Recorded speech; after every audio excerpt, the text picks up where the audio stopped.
Bien, nuestro segundo conferencista es el doctor Mario Néstor Núñez, quien realiza su trabajo de investigación en el modelo numérico del sistema climático para estimar los cambios futuros en Argentina continental.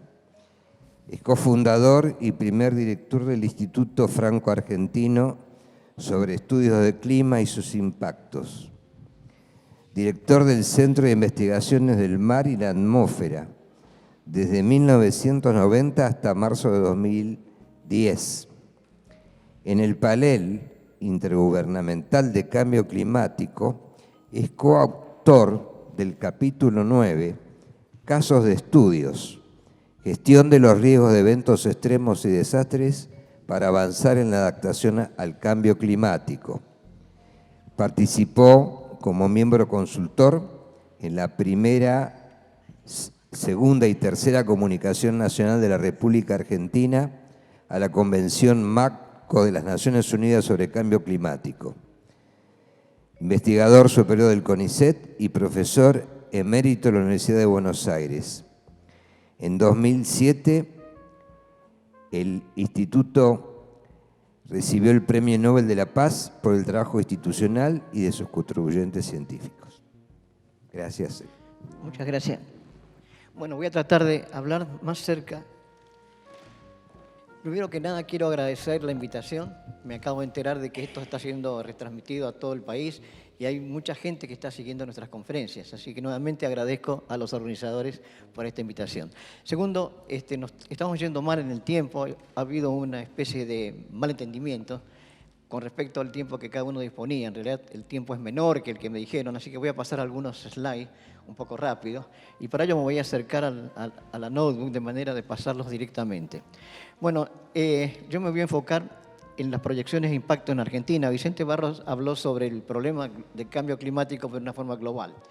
Yo me voy a enfocar sobre lo que está pasando rápidamente en todo el planeta y lo que está pasando en Argentina. Y a tratar de ver cuáles son los escenarios futuros de cambio climático, cómo esto va a impactar con algún tipo de actividades nuestras socioeconómicas. A ver, voy a tratar de ver si la conozco. Sí. Bueno, el clima está cambiando desde siempre. Esta es una cosa que uno lo sabe. El clima no es una cosa estática, es totalmente dinámico. Lo que ha ocurrido es que los climas pasados quedaron grabados sobre el paisaje y han influenciado la evolución de la vida en toda su forma. Y al quedar grabados sobre la superficie de la Tierra, de alguna u otra manera, en forma indirecta, podemos determinar ahora o conocer cuáles fueron los climas pasados. Estos cambios climáticos del pasado son conocidos como cambios climáticos naturales porque son los cambios que ocurrieron sin que el hombre participara. Rápidamente les voy a mostrar un par de ejemplos. Esta es la escala del cambio climático tectónica. Ustedes pueden ver en ese gráfico que en realidad hay un punto cero que se refiere al tiempo actual y abajo dice un número 300 y la diferencia entre 0 y 300 son millones de años. Entonces quiere decir que volviendo a 300 millones de años atrás, nosotros vemos que la evolución de la temperatura ha sido del orden de 10 grados. Si lo ven, está sobre la línea horizontal abajo. Y la temperatura, ¿no es cierto?, ha ido aumentando hasta llegar a un punto, ¿no es cierto?, que es muy probable que en ese punto, donde es casi 10 grados, no sé si esto funciona, no funciona, que es casi 10 grados, en ese pico que está a la derecha, eso implicaría que en ese momento la Tierra estuvo totalmente desprovista de hielo. Aquí hay otro ejemplo de cambio climático del pasado, y esto se debe a la geometría de la Tierra y del Sol. Todos sabemos que la Tierra gira alrededor del Sol, y la distancia entonces entre la Tierra y el Sol va variando de acuerdo a la época del año. Hay épocas en que la Tierra recibe más energía solar y épocas en que la Tierra recibe menos energía solar. Estamos hablando del verano y del invierno. Pero esa elíptica que nosotros vemos ahí no siempre fue la misma. O sea, hubo épocas en el pasado donde teníamos este tipo de elíptica, y esto mostraría, por ejemplo, con este cuadradito que va a aparecer ahí, que la distancia entre la Tierra y el Sol fue mayor. Y obviamente entonces la cantidad de energía que recibió la Tierra fue menor. ¿Esto qué implica? Es que hubo, ¿no es cierto?, un clima totalmente distinto, mucho más frío, recibimos menos energía. También hubo otro problema de la geometría de la Tierra y el Sol, y tiene que ver con la inclinación, ¿no es cierto?, del eje de inclinación de la Tierra, ¿no es cierto? Si cambia el eje de inclinación, la cantidad de radiación que de alguna manera se va a desparramar sobre la superficie de la Tierra va a ser distinta. Y ese caso también va a dar lugar a un cambio climático diferente. Fíjense, eso es lo que estoy tratando, y esto es lo que se llama, ¿no es cierto?, inclinación del eje de la Tierra o la oblicuidad. Si nosotros tratamos de ver qué es lo que pasa en la escala esta de la geometría de la Tierra y el Sol, hubo cambios de clima donde las escalas típicas fueron entre 20.000 y 400.000 años. Acá voy a mostrar un ejemplo de lo que podría haber sido, ¿no es cierto?, la Tierra en el pasado y en el presente. A la izquierda tenemos lo que es la Tierra hoy, donde los hielos están confinados a los polos. Eso se ve perfectamente. En cambio, a la derecha estamos mostrando cómo sería hipotéticamente la distribución de los hielos 20.000 años atrás. Es decir, que el volumen de hielo fue 3 veces los niveles actuales. Esto está mostrando de que hubo otro cambio climático, otro tipo de clima. Pero el problema que ahora nos afecta y nos preocupa es el cambio climático antropogénico. Y esto es totalmente la acción del hombre. Esto ya no son cambios naturales y la escala de tiempo, no estamos hablando de millones de años o de miles de años, sino estamos hablando de periodos muy cortos, prácticamente el orden de 100 años. ¿Qué está ocurriendo ahora? Un poco lo adelantó Vicente Barros, ¿no es cierto? Si la composición de la atmósfera es modificada natural o artificialmente, en este caso artificialmente, la reflexión y absorción de energía por parte de los gases constituyentes de la atmósfera modificará, y lo está haciendo, el balance de energía y por ende se llegará a un nuevo estado estacionario, o sea, un clima totalmente distinto. Y es lo que estamos viendo ahora cómo está pasando, ¿no es cierto?, el sistema y modificándose y yendo hacia climas totalmente distintos. Desde el comienzo de la era industrial, en 1750, el incremento de concentración de gases de invernadero en la atmósfera es muy notable. A ver si yo tengo el dato acá.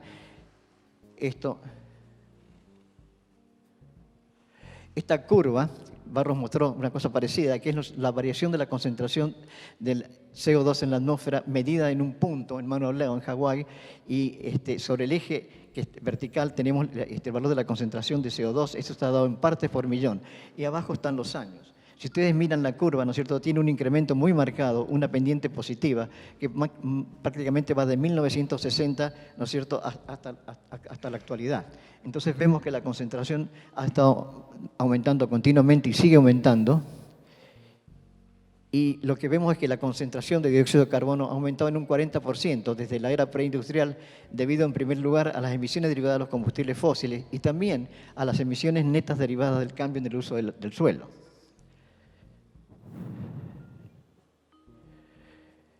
Este gráfico lo mostró Barro también, pero yo lo que quería señalar era el gráfico superior. En la parte final, ¿no es cierto?, abajo tenemos los años. En el eje vertical, ¿no es cierto?, están dadas la anomalía, ¿no es cierto?, de temperatura. Y fíjense ustedes que en la parte final hay una recta totalmente, una pendiente positiva, que es coincidente con el aumento que vimos en la concentración del anhídrido carbónico. Entonces acá, a primera fase, podemos inferir de que aumentó la concentración de gases de invernadero y, consecuentemente, aumentó también, ¿no es cierto?, la variación de la temperatura. Bueno, este gráfico ya lo mostraron, este no. Esta es la tendencia de la precipitación global para el periodo 1990-2000. Esta representación es ligeramente distinta a la de las temperaturas que mostró Vicente Barros. Aquí lo que se representan son las tendencias, ¿no es cierto?, en por ciento de los cambios de precipitación. Fíjense que son círculos verdes y ocres o amarillos. Los círculos verdes implican de que en ese periodo ha habido un aumento en la precipitación, aumentaron las lluvias, y los círculos ocres están indicando de que en ese periodo disminuyó o hubo pérdidas en la precipitación.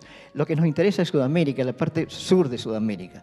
Fíjense que la parte sur de Sudamérica, en nuestra parte, en la parte de Argentina, todos los círculos son verdes. Esto quiere decir que en los últimos años nosotros estamos teniendo un aumento en la precipitación. Sobre la costa chilena, sobre Chile, los círculos son ocres. Y entonces lo que está mostrando es que Chile está perdiendo precipitación en estos años. El valor de la pérdida o de la ganancia está dado por el diámetro de los círculos. Los círculos ocres son de pérdidas y los círculos verdes son de aumentos. Y el valor máximo que se está indicado acá es más 50% aumento o menos 50% de pérdida. Entonces, esto es lo que está actualmente pasando, esto es lo que está ocurriendo y esto es lo que ahora nosotros aceptamos que realmente estamos frente a un cambio climático. Entonces vemos que dice rápidamente el IPCC sobre las tendencias climáticas actuales. Bueno, primero, la influencia humana en el clima es contundente. De acuerdo al IPCC, la evidencia científica es de un nivel sin precedentes. Eso en la actualidad. El calentamiento del sistema climático es inequívoco y desde la década del 50 muchos de los cambios observados no han tenido precedentes en los últimos decenios a milenios. La atmósfera y los océanos se han calentado, los volúmenes de nieve y hielo han disminuido, el nivel del mar se ha elevado y las concentraciones de gases de efecto invernadero han aumentado. Esto lo estamos observando, esto es cierto. El nivel del mar aumentó 15 centímetros durante el siglo XX y está aumentando 2 o 3 veces más rápido en la actualidad que en el pasado. En el 2100 podría crecer entre 30 y 60 centímetros si las emisiones de gases se reducen drásticamente y entre 60 y 110 centímetros si estas continúan aumentando. Claro, esto depende si realmente se van a reducir las emisiones. Aumentará la frecuencia de eventos extremos, esto lo dijo Barros también, que ocurren durante la marea alta y tormentas intensas. Las regiones más vulnerables son las costeras y los pequeños estados insulares, que ya se encuentran en riesgo de inundaciones e invasión de aguas del océano. Por supuesto que los pequeños estados insulares son los más perjudicados, ¿no es cierto? Y muchos de ellos van a desaparecer.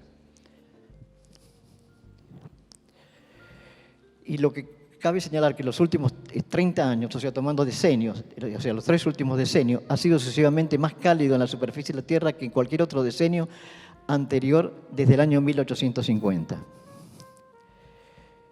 En los últimos 2 decenios, vamos a los 20 años, los mantos de hielo de Groenlandia y la Antártida han ido perdiendo masa. Los glaciares han continuado menguando en casi todo el mundo y el hielo del Ártico y el manto de nieve en primavera en el hemisferio norte han seguido reduciéndose en extensión. Buen nivel de confianza alto quiere decir que aquí hay mucho más acuerdo entre distintos investigadores de lo que está pasando. Cuando el nivel de confianza no es tan alto, quiere decir que hay algunas discrepancias. Pero en esto es muy alto, o sea que los que están observando esto tienen acuerdo. Vemos qué pasa en América del Sur, a los 20 grados de latitud sur, y porque nos interesa a nosotros, porque está en nuestro país, ha habido un aumento de la precipitación en las 4 últimas décadas que llega hasta más del 30% en la pampa húmeda. Esto lo estamos viviendo, todo el mundo sabe que está lloviendo más, eso es un hecho observado. Con respecto a la temperatura en gran parte del territorio nacional, hay evidencia de una tendencia creciente también para las últimas décadas. Esta se refleja mejor en las temperaturas mínimas, disminuyendo la diferencia entre las temperaturas máximas y mínimas diarias en extensas regiones del país. El achicar la diferencia entre la máxima y la mínima lo que está haciendo que los días sean menos confortables. Cuando la diferencia es muy grande, entonces las noches son más confortables, pero acá se está achicando y hay una tendencia, ¿cierto?, a perder confortabilidad. Otro ejemplo de cambios observados es el retroceso de glaciares continentales como consecuencia de temperaturas más elevadas. Al igual que con la pérdida de hielo antártico, en nuestra parte continental existen evidencias de que la cordillera de los Andes está experimentando cambios ambientales sin precedentes. Hay investigadores argentinos que han documentado, esto es un hecho observacional, mediante la utilización de fotografías aéreas e imágenes satelitales, el retroceso de más de 48 glaciares en el área del hielo patagónico sur. Barros dijo que hay solo un glaciar, ¿no es cierto?, que está creciendo, pero hay más de 48 que están disminuyendo y algunos desapareciendo. Las evidencias indican que el cambio climático está reduciendo las reservas de agua cordillerana y por lo tanto la provisión de hidroelectricidad y la provisión de agua potable pueden verse afectadas por deficiencias hídricas que ya aparecen como probables escenarios en un futuro inmediato. Esto es bastante grave.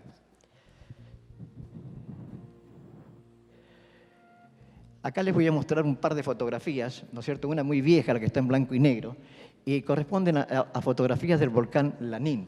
En el año 1896, el perito Moreno tomó esa fotografía, ¿no es cierto?, del glaciar del volcán Lanín. Fíjese usted que el glaciar está totalmente extendido, ¿no es cierto?, desde la base hasta la cumbre. Se ve que hay hielo, se ve que hay nieve. En cambio, en el año 1896, investigadores del GANILA, un centro del CONICET, sacó esa otra, en el 2001, en el 2001, esa otra fotografía ahí donde se ve perfectamente que el hielo está desapareciendo, el glaciar está desapareciendo. Y esas son cosas que están pasando en nuestra cordillera. Podemos resumir para Argentina que durante los últimos años, de un extremo a otro del territorio nacional, se registraron lluvias torrenciales que causaron inundaciones, pérdida de vidas y costos sociales y económicos millonarios. Estos eventos de precipitaciones torrenciales extremas se vienen registrando con mayor frecuencia desde hace más de 20 años en todo nuestro país, por lo que no se puede afirmar ya su carácter excepcional. Su reiteración y agravamiento está siendo observado también en varios países vecinos y en muchas regiones del mundo. Ello es consistente con el cambio global, es decir, estamos frente realmente a un cambio climático por efecto del hombre. El problema es que cómo continúa este proceso, ¿no es cierto?, del calentamiento del sistema climático hacia futuros próximos o a futuros mucho más lejanos. Hubo un proyecto, en realidad es el proyecto de Argentina para la tercera comunicación nacional a la Convención Marco de las Naciones Unidas sobre Cambio Climático. En realidad este es el tercero. Argentina produjo 3 informes y este tipo de informe consiste en que se reúne un grupo de investigadores argentinos y hacen evaluaciones de lo que está pasando, no solamente con el clima, sino con la emisión de gases, con lo que pasa con la industria, con el tema de la basura, etc. Y se produce un informe que realmente es para Naciones Unidas. Estos que yo les voy a mostrar acá son resultados de los equipos de expertos de modelos climáticos y de impacto sobre la agricultura y ganadería. Pero tendría que explicar algo sobre cómo se hace esto. Tenemos que hablar de proyecciones climáticas. En realidad, me refiero a proyecciones climáticas, no a pronósticos climáticos, porque nosotros no sabemos en este momento cuál va a ser el clima del futuro. Entonces, la única herramienta que tenemos, digamos, apta y la más confiable es el uso de los modelos climáticos o modelos de circulación general de la atmósfera.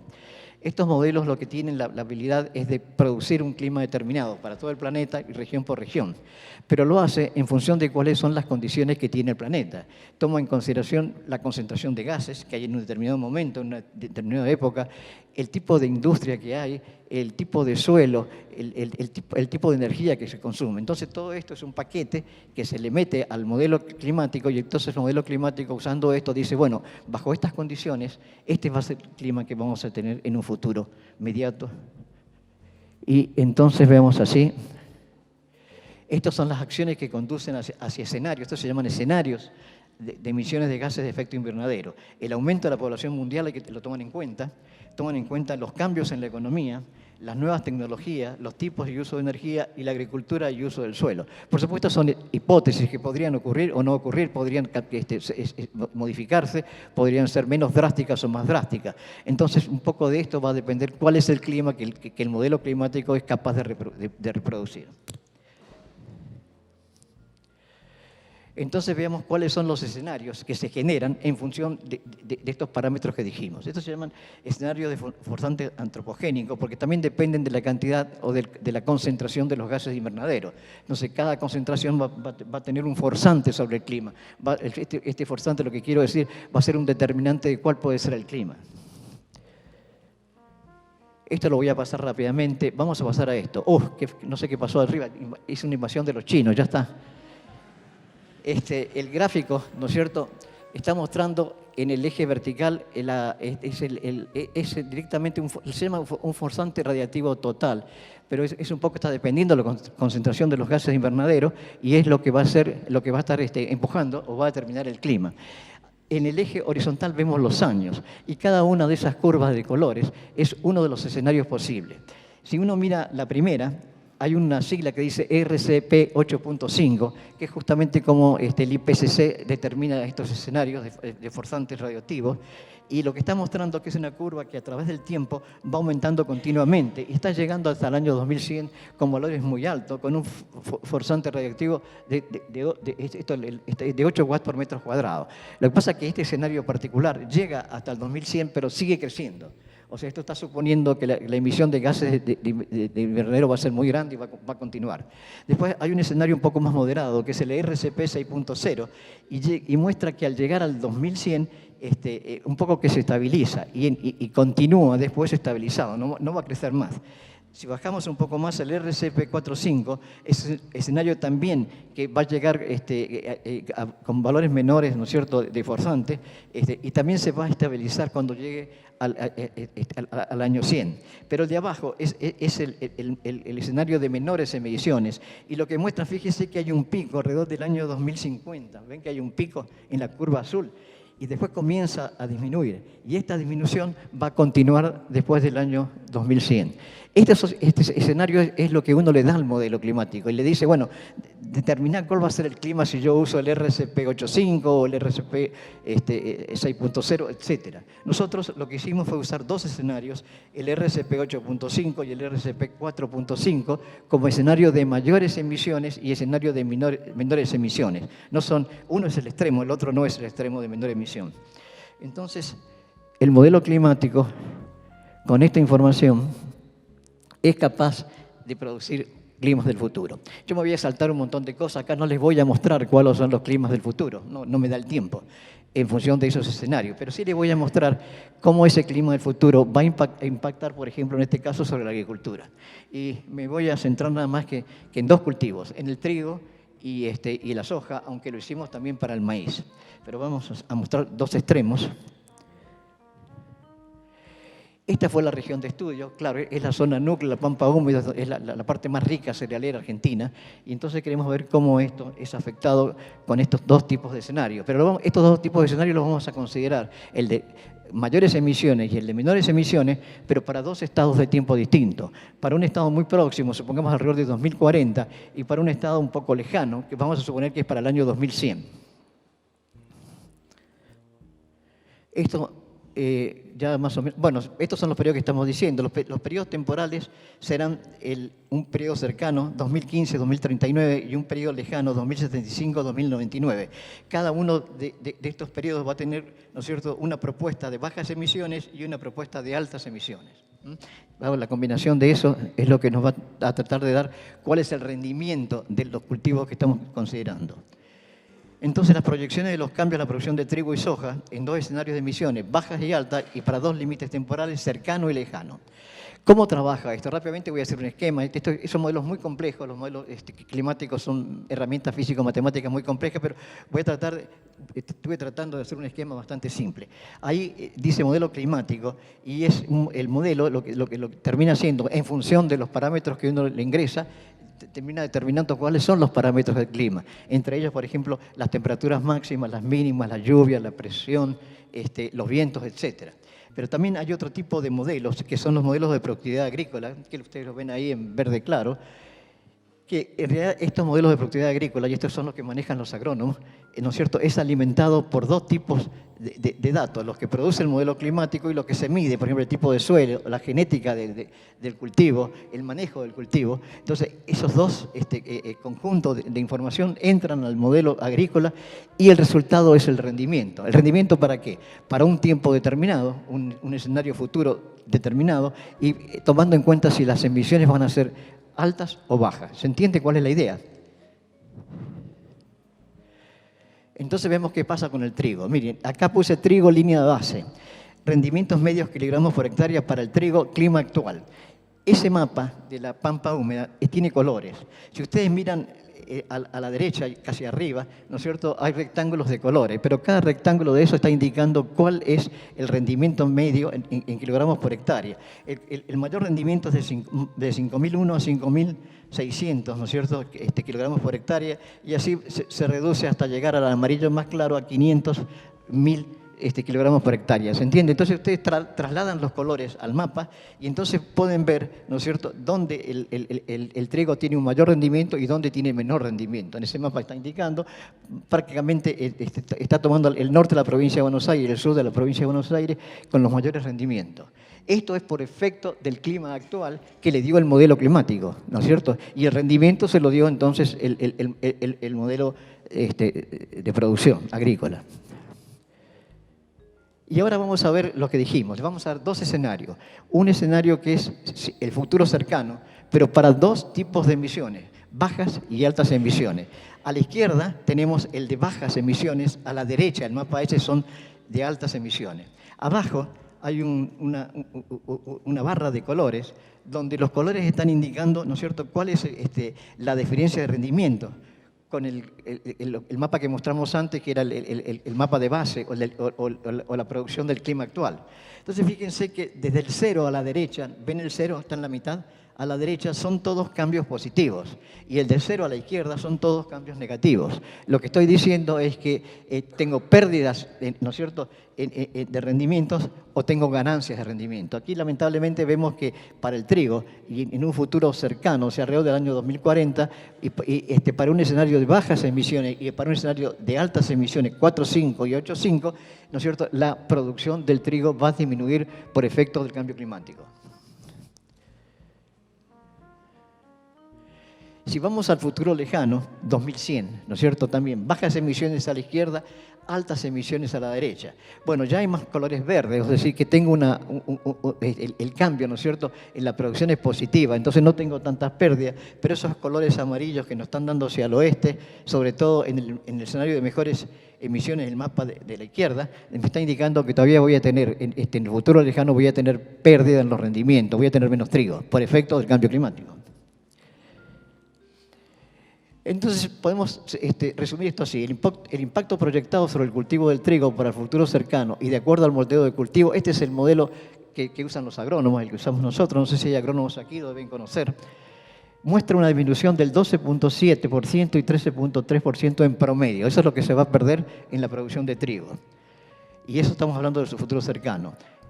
En el futuro lejano, y para también el escenario de bajas emisiones, va a perder un 7.9% de la producción.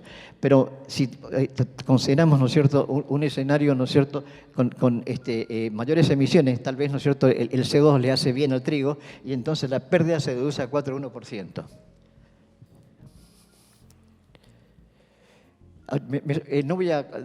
No les voy a mostrar el maíz, voy a mostrar la soja, que es tan interesante como el trigo. Otra vez, esa es lo que sería la línea base de la soja, son los rendimientos actuales, debido al clima actual.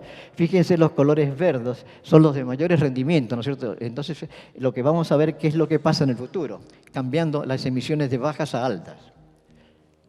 Y las diferencias van a ser con respecto a este mapa, a esta información. Aquí tenemos el futuro cercano y el futuro cercano en ambos mapas, pero bajas emisiones RCP 4.5 y RCP 8.5. Es fácil interpretar esta figura. Hay mucho verde, entonces quiere decir que las diferencias, ¿no es cierto?, con la producción actual es positiva. O sea, que la soja, con el cambio climático, para un futuro cercano, cualquiera sea el tipo de emisiones, va a seguir aumentando su producción. Eso está claro. En cambio, el trigo no, el trigo la está perdiendo. Y esto es el futuro lejano con los dos escenarios también de emisiones, el de bajas emisiones, el mapa de la izquierda, y el de altas emisiones, el mapa de la derecha. Todavía esto es más verde, ¿no es cierto? Quiere decir que la producción de la soja, comparando con el clima actual, ¿no es cierto?, va a aumentar, no va a tener pérdidas. Entonces, el impacto proyectado sobre el cultivo de la soja para el futuro cercano y de acuerdo al modelo de cultivo que usan los agrónomos, muestra un aumento del 32,5 y 42,5% en promedio. O sea, hay que plantar soja, entonces. El impacto proyectado sobre el cultivo de la soja para el futuro lejano y ambos escenarios muestra también un aumento mayor al 50%, si consideramos los dos escenarios. A ver, hay una forma de adaptarse, y esto se adaptó también usando los modelos, y fue muy fácil. En el futuro cercano y para el escenario de bajas emisiones, si uno siembra 40 días antes que las fechas que ahora usamos, se observa un aumento del rendimiento entre el 15 y el 33% para la parte norte de la región estudiada. ¿Se acuerdan que en el norte del mapa había pérdida? Pero uno puede adaptarse, puede modificar eso y terminar, en lugar de perdiendo producción, ganando, ¿no?, cambiando las fechas de siembra. Esto fue bastante fácil. Los agrónomos pensaron modificando la fecha de siembra en el modelo y dieron resultados bastante buenos. Para el centro de Buenos Aires, sur de Córdoba y La Pampa, el rendimiento aumenta entre el 1 y el 15%, en este caso también si se retrasa solo 20 días la siembra.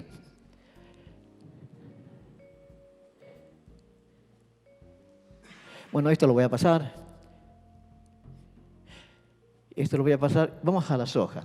La soja es interesante, la que mostré. No requiere adaptación, porque para ambos escenarios, moderadas y mayores emisiones, y tanto para el futuro cercano como el lejano, no fue necesario implementar ninguna estrategia de adaptación.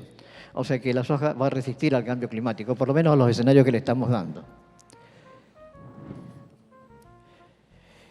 ¿Qué pasa con el ganado por acción del cambio climático? O sea, también es una fuente de riqueza muy importante para nosotros en la pampa húmeda y particularmente en la zona núcleo.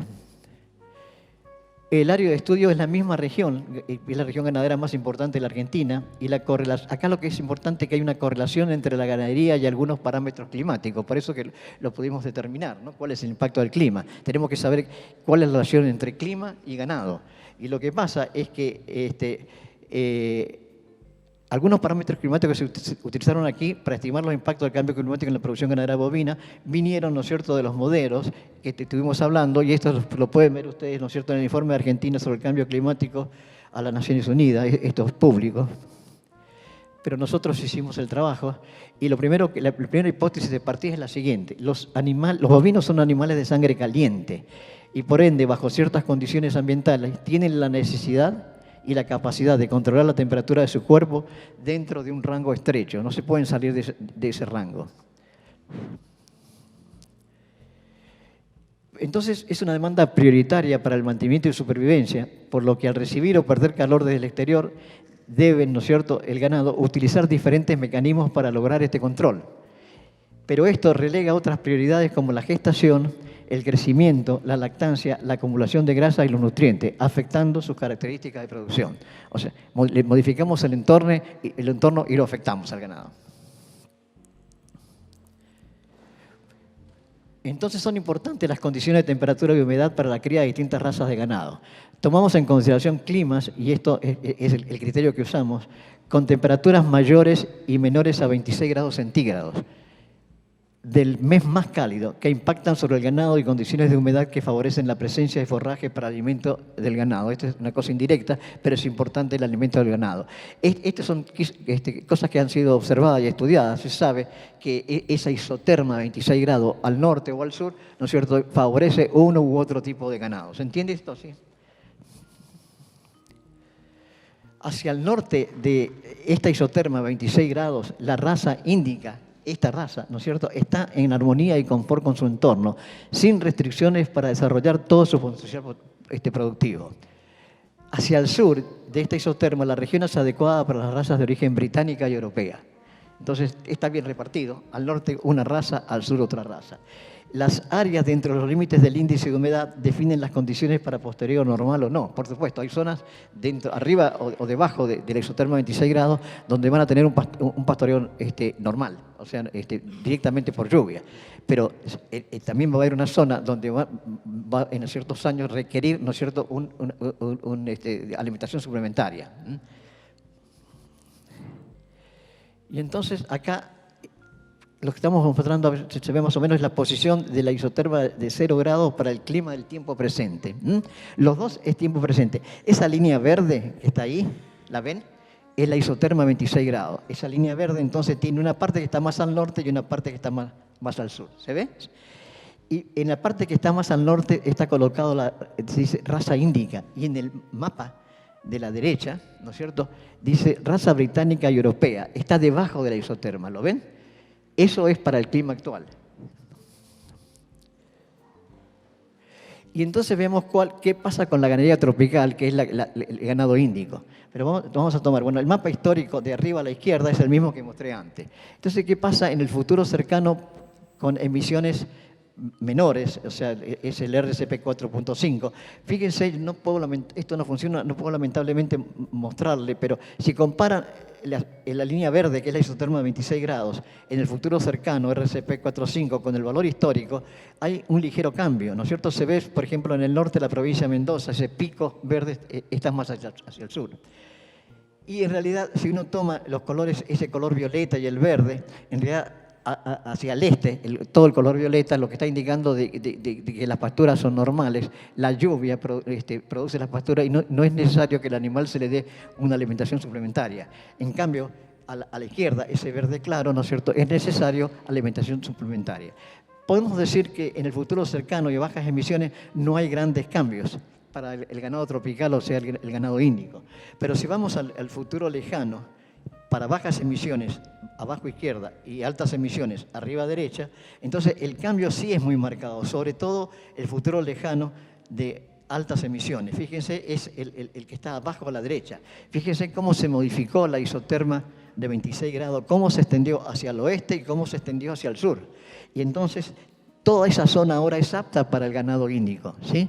Y seguimos teniendo hacia el este condiciones buenas de humedad, de lluvia, y menores condiciones de humedad hacia el oeste, el color verde claro, y en ese caso el ganado va a tener que ser alimentado de forma suplementaria. Otra vez lo voy a mostrar, pero en el futuro cercano y en el futuro lejano, con estos rendimientos, pero para el ganado de clima templado, que es el británico o el europeo. Vamos rápidamente al futuro lejano, abajo y a la derecha.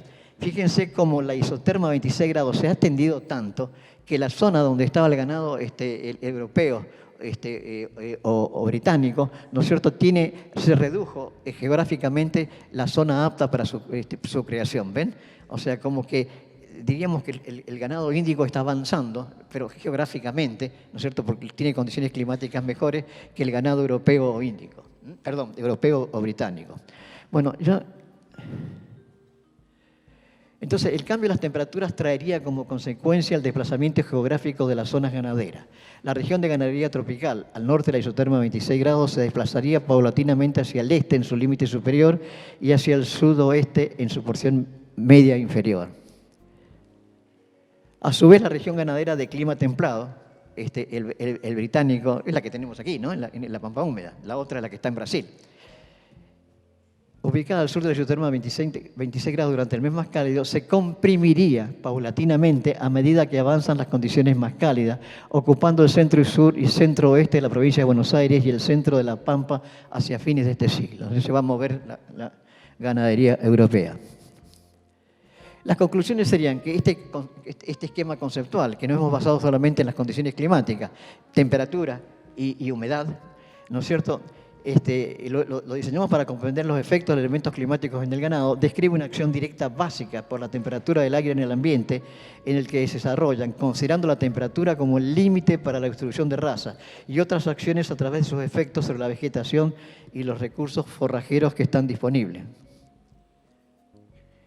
Entonces, el cambio climático tendrá su impacto en las actividades agropecuarias y podría haber reducciones de la producción de carne bovina en el norte de la región pampeana, estabilidad de la producción en el centro y aumentos en la zona oeste. Entonces, ¿cuáles serían las medidas de adaptación para el ganado frente a un cambio climático? Entonces, ¿cómo lo podemos? Bueno, una forma sería una selección de razas o cruzas animales mejor adaptadas al nuevo clima. Eso es obvio.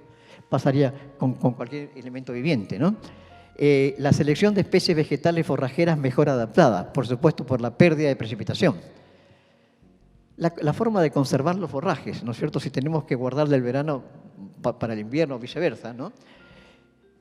El ajuste de la carga animal a la disponibilidad de forraje, no poner más cabezas de ganado si no tengo suficiente producción de alimento. El control del estado corporal de las vacas de cría, la diversificación de la producción y adopción de sistemas flexibles. Y yo creo que sobre esto, muchas gracias, esto es lo que tengo para decir.